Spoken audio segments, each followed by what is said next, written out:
ಇವತ್ತು ನೀವು ಈ ಹಳೆ ಮೈಸೂರು ವಿಭಾಗದಲ್ಲಿ ಒಂದು 50-60 ಸೀಟ್ ನಾವು ಗೆಲ್ಸ್ಕೊಡ್ದಿದ್ರೆ ಕುಮಾರಸ್ವಾಮಿ ಅವ್ರನ್ನ ಮುಖ್ಯಮಂತ್ರಿ ಹೆಂಗೆ ಮಾಡ್ತೀರಿ ನೀವು?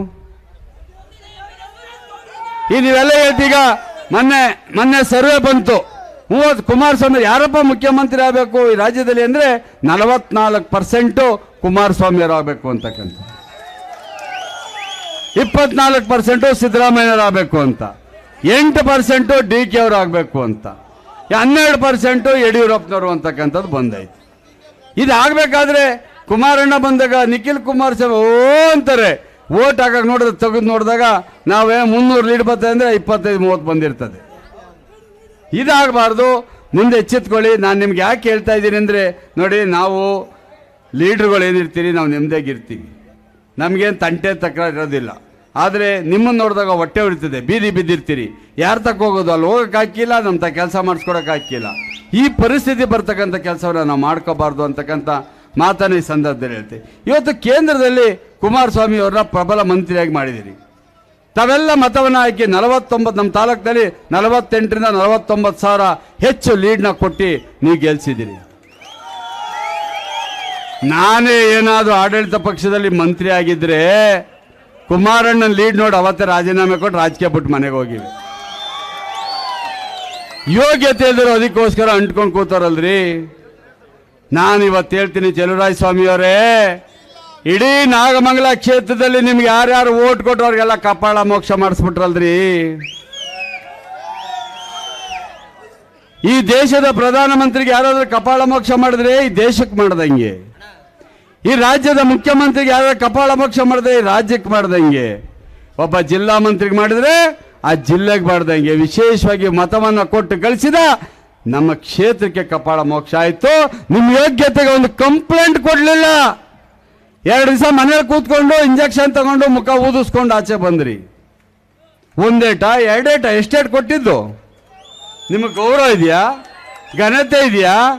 ತಲೆ ಎತ್ಕೊಂಡು ಮಾನ ಮರ್ಯಾದೆ ತಿರುಗಾಡ್ತಾ ಇದ್ದೀರಲ್ರಿ, ತಿರುಗಾಡ್ತಾ ಇದ್ದೀರಲ್ಲ. ನಾನು ಯಾವ ಕೋರ್ಟಲ್ಲಿ ಹೋಗಿ ಯಾರಿಗೂ ಸಾರಿ ಕೇಳಿಲ್ಲ ಕಣಪ್ಪ. ಅದು ನಮ್ಮ ಅಡ್ವೊಕೇಟ್, ಅವ್ರ ಅಡ್ವೊಕೇಟ್ ಬಂದು ಕೂತ್ಕೊಂಡು ಹಿಂಗೆ ಕಿತ್ತಾಡಬೇಡಿ, ಏನೋ ವಿಷಾದ ವ್ಯಕ್ತಪಡಿಸಿ ಅಂತ ಇಬ್ರಿಗೆ ಹೇಳಿದ್ರು, ಇಬ್ರು ಹೇಳಿದೀವಿ ಅಷ್ಟೇ. ಅದನ್ನೇ ಏನೇನೋ ಹಾಕ್ಕೊಳ್ಳೋದು. ನ್ಯಾಯಾಲಯನ ಯಾರು ಪ್ರಶ್ನೆ ಮಾಡ್ಲಿಕ್ಕಂತೂ ಆಗೋದಿಲ್ಲ. ನಾನು ಕೈ ಕಟ್ಟ ನಿಂತ್ಕೊಳ್ಳೋದೆ, ಇನ್ನು ಅವರು ಬಂದು ಕಟಕಟಲ್ಲಿ ನಿಂತ್ಕೊಳ್ಳೋದೆ. ಇದು ಮಾಡಲೇಬೇಕಾದಂಥ ಪರಿಸ್ಥಿತಿ ಬರ್ತಕ್ಕಂಥದ್ದು. ಇವತ್ತು ಕುಮಾರಸ್ವಾಮಿ ಅವರು ನಮ್ಮ ತಾಲೂಕಿನವರು ಭದ್ರಾವತಿಯಲ್ಲಿ ಸುಮಾರು 20,000 ಜನ ಇದ್ದಾರೆ. ಇವತ್ತು ಅಲ್ಲೊಂದು ಉಕ್ಕಿನ ಕಾರ್ಖಾನೆಯನ್ನ ನಾವು ಪ್ರಾರಂಭ ಮಾಡಿಸ್ತೀನಿ ಅಂತ ಹೋದ್ರೆ ಏನ್ ಹೇಳ್ತಾರೆ ಇವರು ರಾಜ್ಯ ಸರ್ಕಾರದವರು? ನಾವು ಗಣಿಗಾರಿಕೆಗೆ ಪರ್ಮಿಷನ್ ಕೊಡೋದಿಲ್ಲ. ಏನ್ ತೊಂದರೆ? ಕಾರ್ಖಾನೆ ಸರ್ಕಾರದ್ದು. ಅಲ್ಲಿ ಇರ್ತಕ್ಕಂಥವ್ರು ನಮ್ಮ ಉದ್ಯೋಗಿಗಳು, ನಮ್ಮ ತಾಲೂಕಿನವರು ಇದ್ದಾರೆ, 100,000 ಮಂದಿ. ತೊಂದರೆ ಏನಾಗ್ತದೆ? ಇಲ್ಲ ಹೇಳ್ತಾರೆ ನಮ್ಮ ಜಿಲ್ಲಾ ಮಂತ್ರಿಗಳು, ಕುಮಾರಸ್ವಾಮಿ ಕೇಂದ್ರ ಮಂತ್ರಿ ಏನು ಮಾಡ್ತಾ ಇಲ್ಲ ಕಣ್ರಿ, ಏನು ಮಾಡ್ತಾ ಇಲ್ಲ ಅಂತ. ಚಂದ್ರಬಾಬು ನಾಯ್ಡು ಅವರು ನಾಯ್ಡುದವರು ಕುಮಾರಣ್ಣನ ತಕ್ಕ ಅದನ್ನೇ ಸರಿ ಹೋಗವ್ರೆ. ನಮ್ದು ವೈಜಾಗ್ದ ಏನು ಉಕ್ಕು ಕಾರ್ಖಾನೆ ಇದನ್ನ ನೀವು ಓಪನ್ ಮಾಡಿಕೊಡಿ ಅಂತ ಹೇಳಿ ಮಾಡಿಸ್ಕೊಂಡವ್ರು. ಇವತ್ತು ಲಾಭದಲ್ಲಿ ನಡೀತಾ ಇದೆ. ಇವತ್ತು ರಾಮಲಿಂಗಾರೆಡ್ಡಿ ಅವರು ಕೂತ್ಕೊಂಡ್ರು, ನೀವು ನಮ್ಮ ರಾಜ್ಯದಿಂದ ಬಂದಿರತಕ್ಕಂಥವ್ರು ಮಾಜಿ ಮುಖ್ಯಮಂತ್ರಿಗಳು, ದಯವಿಟ್ಟು ನಮ್ಮ ಬಸ್ ಹೆಚ್ಚಿಗೆ ಕೊಡಿ ಅಂತ ಕೈ ಮುಗಿದ್ರು. ಕುಮಾರಣ್ಣ ಏನು ಮಾಡಿದ್ರು? ಇದ್ದಿದ್ರೆ 50% ಬೆಂಗಳೂರು ಕರ್ನಾಟಕಕ್ಕೆ ಕೊಟ್ಟರು, 50% 4,500 ಬಸ್ ಕೊಟ್ಟರು. ಇವರು ನೋಡಿ ರೇವಂತ್ ರೆಡ್ಡಿ ಅವರು ಕಾಂಗ್ರೆಸ್ ಮುಖ್ಯಮಂತ್ರಿಗಳು, ಸಾರ್ END ಸಾರ್ ಅಂದ್ರು, ಅವ್ರಿಗೂ ಸಹ ಕೊಟ್ಟರು. ಕೊಡುಗೈ ದಾನಿ ಕಣ್ರಿ ಕುಮಾರಣ್ಣ, ನಿಮ್ಗೆ ಯೋಗ್ಯತೆ ಇಲ್ಲ, ಹೋಗಿ ಕೂತ್ಕೊಂಡು ಮಾಡಿಸ್ಕೊಂಬರಕ್ಕೆ. ಯಾರಾದ್ರು ಇವತ್ತು ಮಾವಿನ ಬೆಳೆಗಾರರು ಯಾರಪ್ಪ ಹೋಗಿದ್ರಿ? ಕೃಷಿ ಮಂತ್ರಿ ಏನಪ್ಪ ಕಿತ್ ಗುಡ್ಡೆ ಹಾಕ್ತೇನೆ ನೀನು? ಕುಮಾರಣ್ಣ ಹೋಗಿ ಬೆಂಬಲ ಬೆಲೆ ಕೊಡಿಸಿದ್ರು. ಇವತ್ತು ನೀವು ಯೋಚನೆ ಮಾಡ್ರಿ, ಜನಗಳು ಎಲೆಕ್ಷನ್ ಬಂದಾಗ ಹೆಂಗ್ ಬೇಕಾದ್ರೆ ಮಾಡ್ಕೊಬಿಡ್ತೀರಿ. ನಮ್ಮ ಕಾಲದಲ್ಲಿ 15,000 ರೂಪಾಯಿ ಕಟ್ಟಿದ್ರೆ ಅದು ಎಷ್ಟಾರ ದುಡ್ಡಾಗ್ಲಿ, ಸರ್ಕಾರದ ದುಡ್ಡು ಹಾಕಿ ನಿಮ್ಗೊಂದು ಟ್ರಾನ್ಸ್ಫರ್ ಕೊಡಿಸ್ತಾ ಇದ್ವಾ? ಇವತ್ತೆಷ್ಟಪ್ಪ ಕೊಡ್ಬೇಕು? ಲಂಚ ಎಷ್ಟು ಕೊಡ್ಬೇಕು? ನೀವು ಯೋಚನೆ ಮಾಡಿ. ಇವತ್ತು ಹೇಳ್ತಾರೆ KRS ಕೇಳಿಸ್ಕೊಂಡೆ, ನಾವು 5 ಗ್ಯಾರಂಟಿ ಕೊಟ್ಬಿಟ್ಟಿದೀವಿ, 5 ಗ್ಯಾರಂಟಿನ ಸರ್ಕಾರ ನಡೆಸಕ್ಕಾಯ್ತಾ ಇಲ್ಲ, ನಾವು ನಡೆಸ್ತಾ ಇದ್ದೀವಿ, ನಾವು ಗಂಡಸರು ಅಂತಕ್ಕಂಥ ಮಾತು ಹೇಳ್ತಿದ್ರು. ನೆನ್ನೆ ಅಂದಾನಿಯರು ಹೇಳಿದ್ರು ನೀವು ನಪಂಸಕರು ಅಂತಕ್ಕಂಥ ಮಾತನ್ನ ನೆನ್ನೆ ಹೇಳಿದ್ದಾರೆ. ಯಾಕೆಂದ್ರೆ ನೀವು ನಾನು ಗೆದ್ರೆ ಸಿದ್ದರಾಮಯ್ಯ ಹೇಳಿದ್ರು ನಾನು ಅನ್ನ ಉಣ್ತಿರ್ಲಿಲ್ಲ, ಅದು ಕಷ್ಟ ಗೊತ್ತು, 10 kg ನೀವು ಕೊಟ್ಬಿಡ್ತೀನಿ ಅಂತ ಹೇಳಿದ್ರು. ಆಯ್ತಪ್ಪ, ಸಂತೋಷ. ಮೋದಿಯವರು 5 kg ಕೊಡ್ತಾವ್ರೆ, ನೀನು 10 kg ಕೊಡ್ಬೇಕು. ಎಷ್ಟು ಕೊಡಬೇಕು? ಎಷ್ಟು ಕೊಡ್ತಾವ್ರೆ? ಅದ್ರ ಜೊತೆಗೆ ರಾಗಿನ ಮೋದಿಯವ್ರು ಕೊಡ್ತಾವ್ರೆ, ನೀ ಎಷ್ಟು ಕೊಡ್ತಾ ಇದ್ದಿ? ಯೋಚನೆ ಮಾಡಿ ಯಾವ ರೀತಿ ಮೋಸ ಮಾಡ್ತಾವ್ರಿ. ಇವತ್ತು ನಾಗಮಂಗಲದಿಂದ ಮಂಡ್ಯಕ್ಕೆ 22 ರೂಪಾಯಿ ಬಸ್ ಚಾರ್ಜ್ ಇತ್ತು. ಗಂಡ ಹೆಂಡತಿ 44 ಕೊಟ್ಟರೆ ನೆಮ್ಮದಿ ಗಂಡ ಹೆಂಡತಿ ಜೊತೆಲಾರು ಯಾವುದೋ ಅನುಮಾನ ಇರ್ತಿರ್ಲಿಲ್ಲ. ಇವತ್ತು ಹೆಂಡತಿಗೆ ಫ್ರೀ, ಗಂಡಗೆ 45 ರೂಪಾಯಿ. ಮನೆ ಹೊಡಿಯೋ ಕೆಲಸ ಯಾರೇ ಮಾಡ್ತಾವ್ರೆ? ಇವ್ರಿಗೆ ಫ್ರೀ ಕೊಡ್ತಾವ್ರೆ ಅಂದ್ರಿ? ಫ್ರೀ ಕೊಡ್ತಾವ್ರೆ ಹೇಳಿ. ಇವತ್ತು ಹೇಳ್ತಾರೆ ನಿಮಗೆ 100 ಯೂನಿಟ್ ಕಾಕಾ ಸಾಹೇಬ್ ನಿನ್ಗೂ ಫ್ರೀ, ಅವನಿಗೂ ಫ್ರೀ, ಅಲ್ಗಾರ್ಗೂ ಫ್ರೀ ಅಂತ. ಯಾರಿಗಪ್ಪ ಕೊಟ್ಟಿದ್ಯಾ ಫ್ರೀ ಯೂನಿಟ್?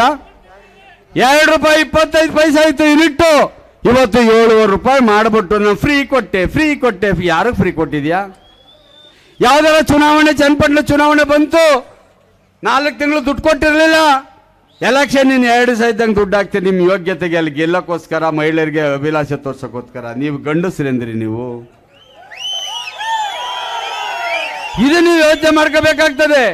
ಯುವಕರಿಗೆ ನಾವು ಯುವ ನಿಧಿ ಕೊಟ್ಟಿದ್ವಿ, ಅದು ಯಾರೋ ಒಬ್ಬರ ಕೈ ಎತ್ತಲ್ಲ. ನೀವು ತಗೊಂಡಿರೋ ದುಡ್ಡ ನೋಡೋಣ ಇಲ್ಲಿ. 4,000 ರೂಪಾಯಿ ಅದು ಯಾರೋ ಕೊಟ್ಟಿದ್ದ ತೋರಿಸೋ, ಇಷ್ಟು ಚೆನ್ನಾಗಿದೆ ಇದರಲ್ಲಿ. ಯಾಕೆ ಹಿಂಗೆ ಬಂಡಲ್ ಬಿಟ್ಕೊಂಡು ಅಧಿಕಾರ ಕಿತ್ಕೊಂಡು ಲೂಟಿ ಹೊಡಿತಾವ್ರೆ. ಲೂಟಿ ಅಷ್ಟಿಷ್ಟಲ್ಲ. ಇವತ್ತು ನಾನು ಹೇಳಿದೆ ಈಗಾಗಲೇ ಮಳವಳ್ಳಿಲಿ ಕನ್ನಡ ಸಾಹಿತ್ಯ ಸಮ್ಮೇಳನಕ್ಕೆ ಎಷ್ಟು ದಿವಸ ಆಯ್ತಪ್ಪ? ಡಿಸೆಂಬರ್ ಕನ್ನಡ ಸಾಹಿತ್ಯ ಮುಗೀತಲ್ವಾ? ಅದು ಪ್ರೈವೇಟ್ ಪ್ರಾಪರ್ಟಿ, ಅವ್ರು ಲೇಔಟ್ ಮಾಡ್ತಾವ್ರೆ. ಅದರೊಳಗೆ ರಸ್ತೆ ಈಗ ಯಾಕೆ ಮಾಡಕ್ ಹೋಗಿದ್ದೀರಿ? ನೆನ್ನೆ ಟೆಂಡರ್ ಕರೆದವ್ರೆ. ಎಣ್ಣೆ ರೇಟ್ ನೋಡಲಿ, ಅವನ ಕಷ್ಟ ಅವನಿಗೆ. ಅದೇನು ಲೆಕ್ಕಕ್ಕಿಲ್ಲ. ಎಷ್ಟು ಪರ್ಸೆಂಟ್ ಹೆಚ್ಚಿಗೆ ಮಾಡೋದನ್ನ ಲೆಕ್ಕಕ್ಕಿಲ್ಲ. ನೀವು ನೋಡ್ತಾ ಇದ್ದೀರಿ ರೋಡ್ ಕೇಳಿದವ್ರಿಗೆಲ್ಲ ಬಾರ್ಗಳು, ಎಲ್ಲೆಲ್ಲಿ ಬೇಕಲ್ಲ ಬಾರ್ಗಳು. ಕುಡಿರಿ. ಈ ಪೊಲೀಸರ ಕಾಟ ಬೇರೆ, ಎಕ್ಸೈಸ್ನವ್ರು ಬೇರೆ. ಇವು ತಗೊಂಡೋಗಿ ಮಾರಾಟ ಮಾಡೋಕ್ಕಾಗದೆ ಅಂಗಡಿಗಳು ಕೊಡ್ದು, ಅಂಗಡಿಯವ್ರು ಹಿಡ್ಕೊಂಬರೋದು, ಫೈನ್ ಹಾಕೋದು, ಅಲ್ಲೂ ಕಿತ್ಕೊಳ್ಳೋದು. ಗಂಡನಿಂದ ಕಿತ್ಕೊಳ್ಳೋದು, ಹೆಂಡತಿಗೆ 2,000 ಕೊಡೋದು, ಗಂಡಂತವ 20-30 ಕಿತ್ಕೊಳ್ತಕ್ಕಂಥ ಕೆಲಸವನ್ನ ಈ ಒಂದು ಕೆಟ್ಟ ಸರ್ಕಾರ ಮಾಡ್ತಾ ಇರ್ತಕ್ಕಂಥದ್ದು ನೀವೆಲ್ಲ ನೋಡಿ. ನಾನು ಹಲವಾರು ಭಾಷೆಗಳನ್ನ ಬಳಸಿದ್ದೀನಿ, ಇಲ್ಲ ಅಂತ ಹೇಳಕ್ಕಿಲ್ಲ. ಅದೇನು ಸಂವಿಧಾನದಲ್ಲಿ ಇಲ್ಲೇ ಇರ್ತಕ್ಕಂಥದ್ದು. ಜನತೆ ಕೊಟ್ಟಂತ ಅಧಿಕಾರವನ್ನ ದುಡ್ಡಿಗೆ ಯಾರು ಮಾರ್ಕೊಂಡ್ರೆ ಏನಂತಾರಿ? ಅದಕ್ಕೆ ಏನು ಅಂತ ಹಿಂದೆ ನಾನು ತಪ್ಪನ್ನಂದದು ರಾಜಕೀಯ ವ್ಯಭಿಚಾರಿ ಅಂತ ಅಂದೆ ಅಲ್ವೇಂದ್ರಿ? ಏನಕ್ಕೆ ಈ ಪಕ್ಷ ಏನು ಮಾಡಿತ್ತು ನಿನಗೆ? ಏನು ಕೊಟ್ಟಿರಲಿಲ್ಲ? ಯಾಕೆ ದುಡ್ಡುಗೋಸ್ಕರ ರಾಮಮೂರ್ತಿಗೆ ಓಟ್ ಹಾಕ್ದೆ? ಯಾಕೆ ಪಕ್ಷಾಂತರ ಮಾಡಿದೆ? ಅದನ್ನ ಹೇಳ್ಬೇಕಲ್ವಾ? ಕೇಳಿದ್ರೆ ಅದು ಇದು ಕತೆ. ಏನು ಕುಮಾರಸ್ವಾಮಿ ತನ್ನ ರಾಜಕೀಯ ಕಳಿಬೇಕಂದ್ರಿ? ಯಾರಿಂದ ಕಲ್ತಪ್ಪ? ಭಾಷಣ ಬರ್ಕೊಡ್ತಿದ್ದಾರೆ ನಿನಗೆ ನಾಮದಲ್ಲಿ. ಗಡ್ಡ ಬಿಟ್ಕೊಂಡು ನಮ್ಮ ಮುಸಾಫಿರ್ ಕಾರ್ ಮುಂದೆನೂ ನಮ್ಮ ಇದ್ರ ಮುಂದೆ ನಿಂತ್ಕೊತಿ, ನಮಗೆ ಗೊತ್ತಿಲ್ವಾ? ಈ ಕತೆಗಳು ಹೇಳ್ಬೇಕಾ ನೀವು? ಆಯ್ತು, ದೇವರು ಅಧಿಕಾರ ಕೊಟ್ಟವನೇ. ಈ ತಾಲೂಕಿಗೆ ನೀನೇ MLA, ನಾನಲ್ಲ. ನೀನೇ MLA, ಈ ಜಿಲ್ಲೆಗೆ ನೀನೇ ಮಂತ್ರಿ. ಆದರೆ ಎಲ್ಲರೂ ಸರಿ ಸಮಾನವಾಗಿ ನೋಡ್ಕೋಬೇಕಾಗಿರ್ತಕ್ಕಂಥದ್ದು ಯಾರ್ದು? ಯಾಕೆ ಮಾಡ್ತಾ ಇಲ್ಲ ಆ ಕೆಲಸವನ್ನ? ಯಾಕೆ ಕೆಟ್ಟ ಕೆಲಸ ಮಾಡ್ತೀರಿ? ಏನೋ ನಮ್ಮ ಹುಡುಗರು ಏನು ಮಾಡ್ದೋ? ಜಯಂತಿ, ಕೆಂಪೇಗೌಡ ಜಯಂತಿ ಮುಗಿದೋಗಿತ್ತು. ಮುಗಿದೋಗಿ 2 ದಿವಸ 3 ದಿವಸ ಆದಮೇಲೆ ಫ್ಲಕ್ಸ್ ಕಟ್ಟಕ್ಕೆ ಹೋದ್ರೆ ಅಧಿಕಾರಿಗಳು ಕುಯ್ಸಕ್ಕೆ ಬತ್ತೀಯಲ್ಲಪ್ಪ. ನಿಮ್ಗೆ ಇನ್ನೂ ಒಂದು ಕತೆ ಗೊತ್ತಿಲ್ಲ. ನಮ್ಮ ಮನೆ ಹೊಡ್ಸಕ್ಕೆ ಬಂದಿದ್ರು DC, AC, ADC. 1 ವಾರ ಕೂತ್ಕೊಂಡು ಪೆಟ್ಟಿಗೆ ಓಪನ್ ಮಾಡಿ ದಾಖಲೆ ಸರ್ಚ್ ಮಾಡಿ ಕೊನೆಗೆ ಇಲ್ಲ ಇದು ಅವ್ರದೇ ಪ್ರಾಪರ್ಟಿ ಅಂತ ಹೋದ್ಮೇಲೆ ಸುಮ್ಮನೆ ನಾನು ಬರಲಿ ಅಂತ ಎಲ್ಲ ಆದೇಶ ಮಾಡಿಕೊಂಡು ಕೂತಿದ್ದೆ, ಬರಲಿಲ್ಲ. ಈಗ ನೆನ್ನೆ ಆದೇಶ ಅಂತೆ. ಹಳೆ ಮನೆ ಐತಲ್ರಿ, ಅಲ್ಲೆಲ್ಲ ಮೋರಿ ಮೇಲೆ ಕಟ್ಕೊಂಡಿರಂಗಾರೆ ಹೊಡೆದಾಕ್ರಿ ಹೋಗಿ. ನೆನ್ನೆ ಆದೇಶ ಮಾಡವ್ರೆ, ಬರಲಿ ಅದಕ್ಕೂ ತೋರ್ಸೋಣ. ನಾವೇನು ತಲೆ ಕೆಡಿಸ್ಕೊಳ್ಳೋಕ್ಕಿಲ್ಲ ಅದಕ್ಕೆಲ್ಲ. ನಾವು ಕಾನೂನು ಪ್ರಕಾರ ಇರ್ತಕ್ಕಂಥವ್ರು. ಬಂಧುಗಳೇ, ದಯಮಾಡಿ ತಮಗೆ ಕಳೆಯಿಂದ ಕೇಳ್ಕೊಳ್ತೇನೆ, ಇದೇ ಉತ್ಸಾಹ ಇದೇ ರೀತಿ ಇರಲಿ. ಯಾವುದೇ ಕಾರಣಕ್ಕೂ ನಂಬಿಕೆಯನ್ನು ಕಳ್ಕೊಳ್ಳೋದು ಬೇಡ.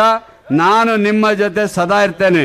ನಾನು ಸೋತ ಅವತ್ತು ರಿಸಲ್ಟ್ ಬಂತು, ನಾನು ಸೋತ ಮನೆಗೆ ಬಂದೆ, ಊಟ ಮಾಡಿದೆ, ನಿದ್ದೆನೂ ಮಾಡಲಿಲ್ಲ. ಸೀದಾ ಭೋಗದಿ ಮದುವೆಗೆ ಹೋದೆ. ಅಲ್ಲಿ ಅವತ್ತಿಂದ ಇವತ್ತವರೆಗೂ ನಾನು ಕ್ಷೇತ್ರ ಬಿಟ್ಟಿಲ್ಲ, ಕ್ಷೇತ್ರದಲ್ಲೇ ಇರ್ತೇವೆ. ಆದರೆ ಸೋತಂಥ ಅಭ್ಯರ್ಥಿಗಳು ಎಲ್ಲರಿದ್ರು, ಯಾವ್ಯಾವಾಗ ಬಂದರು, ಯಾರು ಕೆನ್ನೆ ಹಿಡಿದ್ರು, ಯಾರು ಗುಂಡಿ ಹಾಕಿದ್ರು, ಇವತ್ತು ಅವ್ರ ಕುಟುಂಬದವ್ರು ಏನೇನು ಮಾಡ್ತಾವ್ರೆ ಮಾತಾಡ್ತಿದ್ರೆ. ಖುಷಿ ತಂದುಬಿಟ್ಟಿದ್ದೀನಿ, ಯೂನಿವರ್ಸಿಟಿ ತಂದುಬಿಟ್ಟಿದ್ದೀನಿ. ಏನಪ್ಪ ನಾಗಮೂಲಕದಿಂದ ಪ್ರಯೋಜನ? ಒಂದಷ್ಟು ಜನಕ್ಕೆ ಕೆಲಸ ಕೊಟ್ಟಿಯಾ? ಅಲ್ಲಿ ಏನಕ್ಕೆ ತಂದಿದ್ದಿ? ನಿಮ್ಮ ಅಣ್ಣ ಮಕ್ಕಳಿಗೆ ಕಾಂಪೌಂಡ್ ಹಾಕೊಳ್ಳೋಕ್ಕೆ ಟೆಂಡರ್ ಕೊಡಿಸಿದ್ಯಪ್ಪ, ಅದೊಂದೇ ಸಾಧನೆ. ಅದರಿಂದ 25 ಕೋಟಿ ಬಂದದೆ, 25 ಕೋಟಿ ಕಾಮಗಾರಿ ಅವ್ರ ಮನೇಲದೆ ಮಾಡ್ಕೋತಾರೆ. ತರಲಿ ಬೇಡ ಅಂತ ಹೇಳಕ್ಕಿಲ್ಲ, ಆದರೆ ಪರಿಪೂರ್ಣವಾದ ಯೂನಿವರ್ಸಿಟಿ ನೀವು ತರ್ತಾ ಇದ್ದೀರಾ.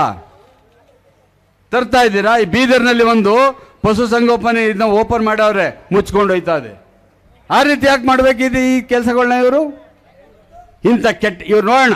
ನಾವು ಏನು ಮಾಡಿದ್ವಿ, ಸ್ಟಾರ್ಟಿಂಗ್ಗೆ ಗಲಾಟೆ ಮಾಡಿಬಿಟ್ಟು ನಮ್ಮ ಅಧ್ಯಕ್ಷ ಹೇಳ್ತಿದ್ದು, ಬಿಡ್ರಿ ಅವ್ರು ಏನು ಮಾಡ್ತಾರೆ ಮಾಡ್ಕೊಳ್ಳಿ, ನಾವೇನು ಮಾತಾಡೋದು. ನಾವು ಬಿಟ್ಟು 2 ವರ್ಷ ಆಯಿತು, ಇನ್ನೂ ಒಂದು 6 ತಿಂಗಳು ಬಿಡೋಣ. ಅದ ಮೇಲೆ ಮಾಡಿದ್ರೆ ನಾವು ನಿಂತ್ಕೋಬೇಕಾಗ್ತದೆ. ನಾವೆಲ್ಲದಕ್ಕೂ ರೆಡಿ ಇರ್ತೀವಿ.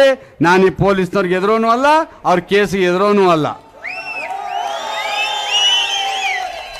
ನನ್ನ ಹಿಸ್ಟ್ರಿ ಯಾಕೆ ಗೊತ್ತೋ ಗೊತ್ತಿರೋ ಕೆಲವ್ರಿಗೆ ಗೊತ್ತು. ನಾನು PUC ಮುಗಿದ ತಕ್ಷಣ ನನ್ನ ಮೇಲಿದ್ದ 76 ಕೇಸು. ನಾವು ಕೋರ್ಟ್ಗೆ ಹೊಸ್ತಲ್ಲ, ಜೈಲು ಹೊಸ್ತಲ್ಲ, ನಾನು ಎದುರೋಕ್ಕೂ ಇಲ್ಲ. ನಾನು ಅಧಿಕಾರಿಗಳು ಹೇಳ್ತಾ ಇದ್ದೀನಿ, ನೀವು ಪ್ರತಿ ತಪ್ಪದ ಶಿಕ್ಷೆನ ನೀವು ಅನುಭವಿಸ್ತೀರಿ. ಅವ್ರು ಏನೇನು ಶಿಕ್ಷೆ ತಪ್ಪು ಮಾಡಿಸ್ತಾರೋ ಮಾಡಿ, ನಾವು ನೋಡ್ಕೊಂಡೇ ಇರ್ತೀವಿ. ಆದರೆ ಒಂದು ದಿವಸ ತಗೊಳಕೊಂಡು ಮನೆಗೆ ಹೋಗೋದು ಶತಸಿದ್ಧ.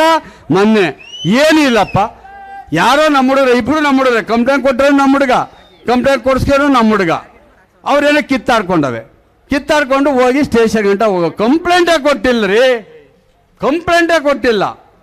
ಅವ್ರ ಹುಡುಗನ್ನ ಕರೆಸಿ, ನೀನೇನಾರ ಕಂಪ್ಲೇಂಟ್ ಕೊಡಲಿಲ್ಲ ಅಂದರೆ ನಿನ್ನ ಬಳ್ಳಾರಿಗೆ ಹಾಕ್ಸಿ ಅಂತ ಎದುರಿಸಿ, ಆ PDO ಎದುರಿಸಿ, ಆ ಪೊಲೀಸ್ ಹೇಳ್ತಾನೆ, ಸಬ್ ಇನ್ಸ್ಪೆಕ್ಟ್ರು, ರೇ ಜಾತಿ ಹಿಡ್ದು ಬರ್ಕೊಂಬರ್ಬೇಕ್ರಿ, ಅಟ್ರಾಸಿಟಿ ಹಾಕ್ಬೇಕಂದ್ರೆ ಹಿಂಗೆ ಬರ್ಕೊಂಬ ಅಂತ ಸ್ಟೇಷನ್ ಬರ್ಸ್ಕೊಂಡು 3 ದಿವಸ ಜೈಲಿಗೆ ಕಳಿಸ್ತಾನೆ. ಅದೇ ಇನ್ನೊಬ್ಬ ವ್ಯಕ್ತಿ, ಯಾರೋ ಗೌರವಿತ ಲೆಕ್ಚರರ್, ಅವನಿಗೆ ಬಾಯಿ ಬಂದ ಮಾಡಿದ್ರೆ ಅವನೇನು ಮಟ್ಟಿಗೆ ಸ್ಟೇಷನಿಂದ ಆಚೆ ಕಳಿಸ್ತಾರೆ.